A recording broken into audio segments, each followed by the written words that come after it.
Big Boss Malayalam season 6 episode 66 66 അപ്പൊ 65 ദിവസം. അതെ. ഇന്നത്തെ പ്രത്യേകത എന്താ? ഫാമിലി റൗണ്ടിൽ നമ്മളങ്ങനെ 2 പാട്ട് കേട്ടു, 2 ഫാമിലി വന്നു. എന്താണ് നിങ്ങൾക്ക് മറ്റേ അമ്മേന്റെ സ്നേഹപ്പാട്ട് കേട്ടപ്പോ ശരിക്ക് നന്ദന ചോദിച്ചു. നന്ദന എപ്പോഴും നന്ദന വിചാരിച്ചു, നന്ദന ഓടി എടുക്കായിരുന്നു. ഫാമിലി വരുമ്പോഴും നന്ദനയാണെന്ന് വിചാരിച്ചിട്ട് ഓടുന്നുണ്ട്. ഒരാൾ മാത്രം ഫാമിലി അവരുതേന്നും പ്രാർത്ഥിച്ചിട്ടുണ്ട്. ഫാമിലി വരല്ലേ എന്ന് പറഞ്ഞ് ഒരുത്തൻ മാത്രം ഇങ്ങനെ അയച്ചോണ്ടേ ഇരിക്കുന്നുണ്ട്. അവൻ ചിന്തിക്കുകയായിരുന്നു അവന്റെ ഫാമിലി കാണോ. അപ്പോ നമ്മളെ കാറ് കണ്ടപ്പോൾ സായി ഒന്നിതായി. കാരണം കാറിന്റെ റിവ്യൂ പറയാൻ വേണ്ടി ഒരു കേറി. ബിഗ് ബോസ് റിവ്യൂ ഞാൻ ഈ പറയാൻ പോവാന്ന് പറഞ്ഞിട്ട് സായി മുന്നിൽ കയറി, അതിന് പിന്നാലെ ബാക്കിയുള്ള എല്ലാരും കൂടി കയറണം. അതെ, അവരിനൊരു മറ്റേ ട്രിപ്പ് പോകാനുള്ള പ്ലാനിലൊക്കെയാണ് എല്ലാവരോടും കയറിയിരുന്ന പോലെ. എനിക്ക് തോന്നുന്നത് ചിലപ്പോ ബാക്കി ഞാൻ വിചാരിച്ചു ഇനിയിപ്പോ അഥവാ സായിനൊന്ന് ആക്റ്റീവ് ആക്കാൻ വേണ്ടി കാർ അയച്ചിട്ട് സെറ്റാക്കാൻ വിചാരിച്ചിറക്കിയതാണോന്ന് ചോദിച്ചു. സായി വിചാരിച്ചിട്ടുണ്ടോ വണ്ടി വന്നപ്പോ തന്നെ ഇതെന്റെ വീട്ടിൽ നിന്നാണ് എന്നാണ് വിചാരിച്ചിട്ടുണ്ടാവും. അല്ലെങ്കിൽ കാർ ടാസ്ക് മറ്റേ എന്റെ റിവ്യൂ പറയാൻ വേണ്ടി ബിഗ് ബോസ് ഏൽപ്പിച്ചോന്ന് വിചാരിച്ചിട്ടുണ്ടാവും. അതായിരിക്കും ചിലപ്പോ. അല്ലെങ്കിൽ വെച്ചിട്ടുണ്ടെങ്കിൽ സ്നേഹ സായി കേട്ട് കാറൊക്കെ കുത്തി കയറ്റിയതിനുള്ളിലേക്ക് കൊടുന്നോന്ന് വിചാരിച്ചിട്ടുണ്ടാവും ചിലപ്പോ. അതിന് മാത്രം ഞാൻ കേൾക്കുന്നുണ്ടല്ലോ. അപ്പൊ ഞാൻ കാറിന്റെ കണ്ടപ്പോ എനിക്ക് സത്യം പറഞ്ഞ ഞാൻ സായിനെ ആലോചിച്ചു. സായി പോയി വിചാരിക്കണോ ഞാൻ എങ്ങനെ നടന്നിരുന്ന ആളെ ബിഗ് ബോസ് ചിലപ്പോ കാറിന്റെ ഫ്രണ്ടിൽ ഇരുന്നപ്പോ ഒന്നും കൂടെ എനർജി ഒക്കെ കയറിയിട്ടുണ്ടാവും. പഴയ സീക്രട്ട് ഏജന്റ് ആയോ എന്നൊരു തോന്നൽ വന്നു എന്നറിയില്ല. എന്തായാലും പക്ഷെ നല്ല രസം. എന്നാൽ ട്രോളൊക്കെ ഇറങ്ങില്ല, എല്ലാരും കൂടി കാറിൽ കയറുന്ന സീൻ, ദ ബോയ്സ് എന്നൊക്കെ പറഞ്ഞിട്ട് മറ്റേ ഭയങ്കര സെറ്റ് റെഡി ആയി. ട്രിപ്പ് ഒക്കെ അടിക്കുന്ന പോലെ കയറി എല്ലാവർക്കും പോവാന്നൊക്കെ. അതിനിടയ്ക്ക് നന്ദന വന്ന് സെക്കൻഡ് ഡോസ് വന്നപ്പോണ്ട് എല്ലാവർക്കും ഉള്ള അതിന്റെ ഉള്ളിൽ ഇരിക്കണോ. നന്ദന ഡ്രൈവറോട് ഞാൻ നന്ദന എന്റെ അമ്മേനെ ഒന്ന് വിളിക്കണം കേട്ടോ, എന്റെ അമ്മേനെ ഒന്ന് കൊണ്ടുവരണേ പ്ലീസ് എന്നൊക്കെ സഹിച്ചിട്ട് ഒന്ന് റെക്കമെൻഡ് ചെയ്തു. നല്ല സീൻ കേട്ടോ, കാറിന്റെ ഉള്ളിൽ കയറുന്ന സീനല്ലേ. അവര് ശരിക്കും അത് കുറെ കാലത്തിന് ശേഷം ഇങ്ങനെ ഒരു സാധനം വന്നിട്ട് ഈ മനുഷ്യന്മാരാണെങ്കിലും യന്ത്രങ്ങളാണെങ്കിലും ഒക്കെ കാണുമ്പോ ഭയങ്കര ആവേശം തോന്നുന്നു. നല്ല അടിപൊളി. എനിക്ക് ഋഷിന്റെ ഫാമിലി ഭയങ്കര ക്യൂട്ടായി തോന്നി. ഭയങ്കര നിഷ്കളങ്കരായ ആളുകളെ പോലെ അവരുടെ സംസാരം. അതെ, നല്ല രസമുണ്ടായിരുന്നു, നല്ല സംസാരം. നല്ല അമ്മയും നല്ല അനിയനൊക്കെ നല്ല അടിപൊളിയായിരുന്നല്ലോ. ഋഷിനോട് സംസാരിച്ചതും ഋഷിനോട് പറയുന്നുണ്ട് എന്താ അമ്മയെ നമ്മള് കാണുന്ന ബിഗ് ബോസ് അല്ല ഇത്. കണ ബിഗ് ബോസിന്റെ ശബ്ദം കേട്ട നല്ല രസമല്ലേ. എന്നാലും മറ്റുള്ള നല്ല രസം. അയ്യോ നല്ല നല്ല നല്ല അടിപൊളിയായിരുന്നല്ലേ ഒരു ഋഷിന്റെ സംസാരം. ഇനി എന്താ പറയാ, ഇവരൊക്കെ ഈ ആളുകൾ ഇങ്ങനെ ഫാമിലി ഒക്കെ വരുമ്പോ അതിന്റെ ഒരു ഓളം ഇങ്ങനെ വീട്ടിലിങ്ങനെ നിൽക്കും. അവരൊക്കെ തമ്മിലൊരു അത് അതിനൊക്കെ വേണ്ടിയിട്ടായിരിക്കും എനിക്ക് തോന്നുന്നത്. ഇപ്പം ഈ സാധാരണ ഏറ്റവും എപ്പോഴും ലാസ്റ്റ് ആണ് 85 എപ്പിസോഡൊക്കെ ആകുമ്പോഴാണ് വരിക. അപ്പോഴും ഓൾറെഡി വിന്നറെ പ്രഖ്യാപിച്ച് കഴിഞ്ഞിട്ടുണ്ടാവും നമ്മൾ കാണികള്. ഓൾറെഡി അയാളെ ജയിക്കാന്നുള്ളത്. പക്ഷെ ഇപ്രാവശ്യത്തെ സീസൺ പറഞ്ഞാൽ ഒരാളും വിന്നർ ആയിട്ടില്ല, ഒരാളും രാജാവൂല. എനിക്ക് തോന്നുന്നു അതൊക്കെ ആയിരിക്കും. കാരണം നമ്മളെ സാബു ചേട്ടനും ശോതേച്ചിക്ക് വന്ന സമയത്ത് പറഞ്ഞല്ലോ എങ്ങനെ അവര് തമ്മിലൊരു കണക്ഷൻ ഇല്ല, എല്ലാവരും തമ്മിൽ ഭയങ്കര. എനിക്ക് തോന്നുന്നു ഈ ഫാമിലി റൗണ്ട് കഴിയുന്നതോടെ ആളുകളൊക്കെ തമ്മിലൊരു കണക്ഷൻസും ഒക്കെ വരും. വീട്ടുകാരൊക്കെ കാണുമ്പോൾ അതിനൊക്കെ വേണ്ടിട്ട് ആയിരിക്കും ഇത്ര നേരത്തെ എന്നാണ് എനിക്ക് തോന്നുന്നത്. അതന്നെയോ, അത് എന്തെങ്കിലും ബിഗ് ബോസ് കണ്ടിട്ടുണ്ടാവും, അതുകൊണ്ടാവും പിന്നെ അത് വെച്ചിട്ടുണ്ടാവുക. അങ്ങനെ അത് കഴിഞ്ഞ് ഋഷിന്റെ ഫാമിലി വന്നു കഴിഞ്ഞു. ഋഷി ഭയങ്കര കരച്ചിലായിരുന്നു. പിന്നെ അത് കഴിഞ്ഞ് അൻസിബന്റെ ഫാമിലി വന്നു. അൻസിബ ജാസ്മിനെ കൂടുതൽ കെട്ടിപ്പിടിച്ച് കരഞ്ഞു ഉണ്ടായി നമ്മൾ കണ്ടു. അതെന്താന്ന് എനിക്ക് മനസ്സിലായില്ല. അൻസിബ ഭയങ്കരമായിട്ട് അൻസിബന്റെ ഫാമിലി പിന്നെ പറയുന്നത് ഞാൻ എനിക്ക് അപ്പൂനെ ഓർമ്മ വന്നത്. മേ ബി അൻസിബിന്റെ അനിയത്തി അപ്പൊ പറയണ്ട. എനിക്ക് അങ്ങനെ അപ്പൂനെ പിന്നെ അപ്പു എന്ന് പറയുന്നത് തൊട്ടപ്പുറത്തെ ഒരു ശത്രുക്കള വീട്ടിലെ ആരോ ആണെന്ന് എനിക്ക് തോന്നിയത്. എനിക്ക് അപ്പൂനെ പോലത്തെ എന്തുകൊണ്ടാണ് അവിടെ ഇരുന്നുണ്ടോ ജാസ്മിനെ ഇല്ലാത്തൊക്കെ വിളിച്ച് പറഞ്ഞോണ്ടിരുന്നത്. ജാസ്മിനെ ചുട്ട് ചാമ്പലാക്കണം എന്നുള്ള ആളായിരുന്നു. നല്ല രസം ഉണ്ടായിരുന്നു. അൻസിബന്റെ ഫാമിലിയും വന്നു, അമ്മയും അനിയനും. ജിൻഡപ്പനെ കുറെ പൊക്കി അടിച്ചു. ജിൻഡപ്പ സൂപ്പറാണ്. അൻസിബൻ ഭയങ്കരമായിട്ട് ജിൻഡപ്പനെ അടിപൊളിയായിട്ട് പറയണ്ടല്ലോ. മറ്റത് ഋഷീനോട് പോയിട്ട് എന്നെ ഭയങ്കര സ്നേഹിക്കുന്നുണ്ട് ഇപ്പൊ എന്നൊക്കെ പറഞ്ഞിട്ട് പറയുന്നു. ഋഷീനെ പറ്റി ഒന്നും പറഞ്ഞില്ല. ജിൻഡോനെ പൊക്കിയിട്ട് ഋഷീനോട് അമ്മ പറഞ്ഞു ഒറ്റയ്ക്ക് കളിക്കണം, രണ്ടുപേരും പറഞ്ഞു ഒറ്റയ്ക്ക് കളിക്കണം, വേറെ ആരും അഭിപ്രായം ചോദിക്കരുത്. അത് ഈ കാര്യം തന്നെ ആയിരിക്കും, അൻസിബന്റെ കാര്യം തന്നെ ആയിരിക്കും. മറ്റേ എന്റെ മോൻ ഒറ്റയ്ക്ക് കാര്യങ്ങളൊക്കെ തീരുമാനിക്കാനുള്ള കഴിവുണ്ടല്ലോ, പിന്നെ ഇപ്പൊ എന്താ പ്രശ്നം എന്നൊക്കെ ചോദിക്കുന്നുണ്ട്. പിന്നെ അതിന്റെ നന്ദന ഭയങ്കര കരച്ചിലായിരുന്നു. നന്ദനന്റെ അമ്മ നന്ദ ആ സമയത്ത് ഫുള്ള് പാട്ട് കേൾക്കുമ്പോഴൊക്കെ നന്ദന വിചാരിക്കുന്ന നന്ദനന്റെ അമ്മയാണ് വരുന്ന രീതിയിലാണ് എനിക്ക് തോന്നുന്നത്. അമ്മയായിട്ട് ഭയങ്കര അറ്റാച്ച്ഡ് ആയിരിക്കും അച്ഛൻ. അപ്പൊ അതായിരിക്കും അമ്മേനായിട്ട് ഭയങ്കര ഫ്രണ്ട്ഷിപ്പും ഒരു അറ്റാച്ച്മെന്റ് ഒക്കെ ഭയങ്കരമായിട്ട് ഉണ്ടാവും. അതുകൊണ്ടായിരിക്കണം.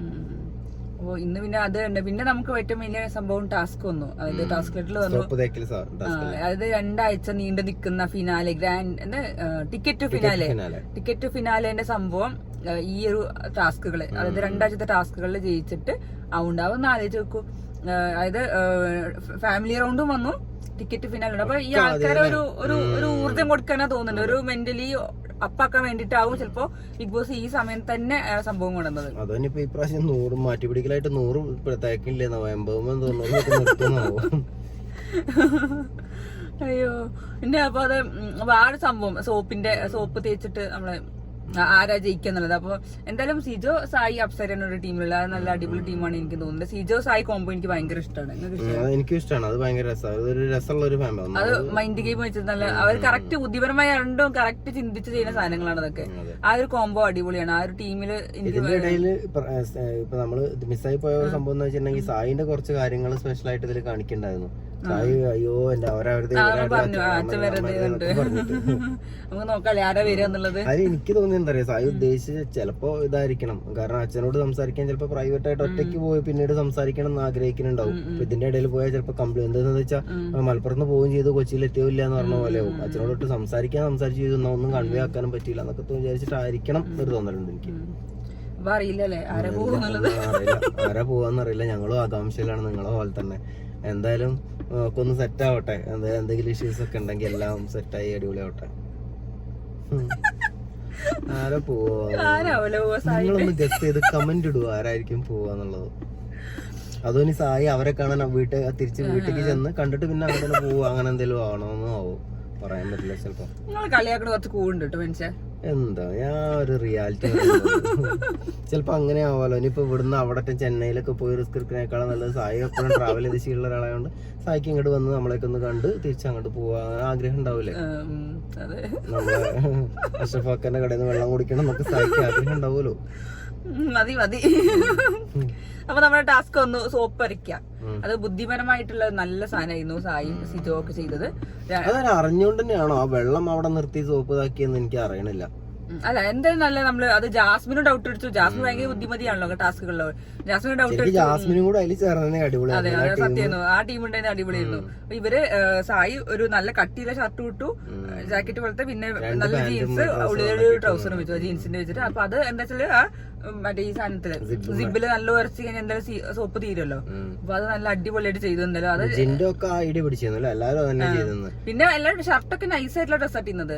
ഇവര് മറ്റേതൊക്കെ ഫുള്ള് എന്തായാലും സോപ്പിന്റെയും വെള്ളത്തിന്റെയും ഇതല്ല. അപ്പൊ അലക്കാനുള്ള ഡ്രസ്സ് വെച്ചിട്ടുണ്ടോ. നോറയൊക്കെ വളരെ കുലിക്കണ സാധനമൊക്കെ ഉണ്ടല്ലോ. അതൊക്കെ ഇങ്ങനെ കുലിക്ക് ഇങ്ങനെ പിഴിഞ്ഞൊക്കെ എടുത്തിട്ടുണ്ട്. സംഗതി നോറയ്ക്ക് മനസ്സിലായില്ലേ എന്ന് എനിക്ക് ഡൗട്ടുണ്ട്. അങ്ങനെ ഏറ്റവും അവസാനം ഇങ്ങനെ പറയുന്നിട്ട് അപ്പൊ നമ്മുടെ സായി സിജോ നോറ കഴിയുമ്പോ കഴിഞ്ഞിട്ട് അവിടെ അലക്കൊണ്ടിരിക്കുന്നുണ്ട്. സായി സിജോ അപ്സര ടീമാണ് അങ്ങനെ ജയിച്ചത്. അങ്ങനെ ജാസ്മിനും അഭിഷേകിനും ഒക്കെ നല്ല ഡൗട്ട് അടിച്ചു എന്താണ് അവിടെ നടന്നെന്നുള്ളത്. പക്ഷെ എന്താ നടന്നതെന്ന് വെച്ചിട്ടുണ്ടെങ്കിൽ ഗെയിം ജയിക്കാന്നുള്ള അത് എന്ത് വേണമെങ്കിൽ ചെയ്യാം. അത് ഡിസ്ക്വാളിഫൈ ആവാതെ ഇരുന്നാൽ മാത്രം മതി. എങ്ങനെ വേണമെങ്കിൽ കളിച്ച് ജയിക്കാന്നല്ലേ ഉള്ളൂ. അത് ബുദ്ധി ഉപയോഗിച്ച് കളിക്കാം. അതെ അതിപ്പോ ജാസ്മിൻ ആണെങ്കിൽ ജാസ്മിൻ എന്തൊക്കെ കളിച്ചു. ജാസ്മിൻ പറഞ്ഞല്ലോ ഞാനും അങ്ങനെയാണെങ്കിൽ എന്തൊക്കെ ചെയ്തിരുന്നത്. ജാസ്മിൻ ഉറപ്പായിട്ടാണ്. ജാസ്മിൻ എടുത്ത വഴിക്ക് ചിലപ്പോ ആ ഓട്ടെ കൂടി സോപ്പ് അതിന് തള്ളിയിട്ടൊക്കെ കളയാന്ന് പറ്റുകയാണെങ്കിൽ. ജാസ്മിൻ പറഞ്ഞിട്ടുണ്ട് ഞാനും അങ്ങനെ കാണിക്കുന്നുള്ളൂ. പക്ഷെ എന്നാലും കള്ളത്തരത്തിന്റെ ഇടയിൽ ഞാൻ നല്ലത് കാണിക്കുന്നു. അപ്പൊ അതായത് അവരെ പറയാണ് അവര് ഫുള്ള് കള്ളത്തര കാണിച്ചെന്നുള്ള രീതിയില്. അയ്യോ അപ്പൊ നല്ല നല്ല അടിപൊളിയായിരുന്നു സംഭവം. ഫാമിലിയുമായിട്ട് പോയി അല്ലേ. ഫാമിലി വന്ന് രസമായിരുന്നു. ഫാമിലി വന്നിട്ട് കുറെ കാര്യങ്ങൾ സംസാരിക്കുന്നു. ഋഷിന്റെ ഫാമിലി സംസാരിക്കണം അധികം കാണിച്ചത്. ആദ്യം വന്നോണ്ടാ എന്താന്ന് അറിയില്ല. ഞാൻ സായിന്റെ ഫാമിലിക്ക് ആരായിരിക്കും ഞാനതാണ്. എനിക്ക് ഭയങ്കര ആകാംക്ഷ ആര് വരും എന്നുള്ളതൊക്കെയാണ്. പല പോളുകളൊക്കെ കാണാനുണ്ട് സംഭവം. അതിലൊക്കെ എന്താ വല്ല സത്യം ഉണ്ടാവോ എന്താണോ. എന്തിനാ ഞങ്ങളങ്ങനെ ആകാംക്ഷ ആക്കുന്നത്. ശരിക്കും സായിന്റെ ആളുകൾക്ക് ഒരു ലൈവിൽ ഒന്നൊക്കെ ഈ കാര്യം പറഞ്ഞൂടെ. എന്നാ ഞങ്ങൾക്ക് അത് മനസ്സിലാവും ചെയ്യുമല്ലോ. സായി ആണെങ്കിൽ അതാ ഭ്രാന്ത് പിടിച്ച് വെയിലത്തൊക്കെ പോയിരുന്ന ആലോചിക്കുന്നു.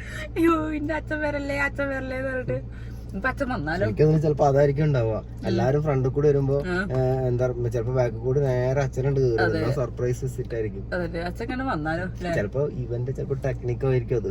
അച്ഛൻ വരരുത് വരുന്നിട്ട് അച്ഛൻ വരാനുള്ള ടെക്നിക്സ് പലതുണ്ട്. ചിലപ്പോ എന്താ പറയാ കൊറേ ആൾക്കാരെ പറഞ്ഞു അച്ഛനാ അവരത് ഇനിയിപ്പോ അമ്മ വന്നോട്ടെ സ്നേഹം വന്നോട്ടെ. പിന്നെ ഏതാണ് എന്താ ജിത്തുബായി ഏതാ ഹിന്ദിക്കാരൻ ഇവര് ഫുൾ ഹിന്ദിക്കാരായിട്ടുള്ള കമ്പനി. ജിത്തുബായി ഇക്കുബായി ഖാദർബായി ഇത് ആരാണ്. കൊറേ ഭായിമാരായിട്ടാണ് കമ്പനി. ബാർബർ ഷോപ്പിൽ ഏതാണ് പണി ആദ്യം.